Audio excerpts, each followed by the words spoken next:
શ્રી સ્વામિનારાયણ ભગવાનની જય. આજે 15મી ઓગસ્ટ એટલે કે ભારતનો 79મો સ્વતંત્રતા દિવસ છે. આપણા જીવનની અંદર રાષ્ટ્રભક્તિ જાગૃત થાય તે હેતુથી પ્રતિવર્ષ બીએપીએસ સ્વામિનારાયણ મંદિર અટલાદરા વડોદરાની અંદર સવારે ધ્વજવંદનનો કાર્યક્રમ યોજાય છે. આજે લગભગ 50થી વધારે સંતો અને 500થી વધારે બાળ બાલિકાઓ, યુવક યુવતીઓ અને હરિભક્તોની ઉપસ્થિતિમાં આ ધ્વજવંદનનો કાર્યક્રમ યોજાયો છે. આવી જ રીતે બીએપીએસના 2000થી વધારે સેન્ટરોમાં પણ આવો જ ધ્વજવંદનનો કાર્યક્રમ થશે અને પરમ પૂજ્ય મહંત સાંઈ મહારાજ આજે આણંદમાં વિરાજિત છે. તેમની ઉપસ્થિતિમાં પણ આ ધ્વજવંદન કાર્યક્રમ સંપન્ન થયો છે. ભારત પહેલેથી વિશ્વગુરુ હતું અને રહેશે.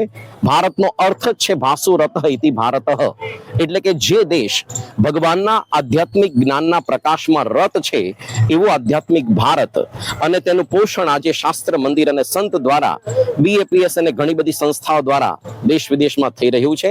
આજે પ્રમુખ સાંઈ મહારાજ અને મહંત સાંઈ મહારાજે આ વિરાસતને ચાલુ રાખી છે. આપણે પણ આપણા જીવનની અંદર ભારત દેશની અસ્મિતા જાગૃત કરીએ, હિન્દુ ધર્મના સિદ્ધાંતો અને આધ્યાત્મિકતા જાગૃત કરીને સાચા ભારતીય બનીએ, એવી જ ભગવાન અને સંતના ચરણોમાં પ્રાર્થના. જય સ્વામિનારાયણ.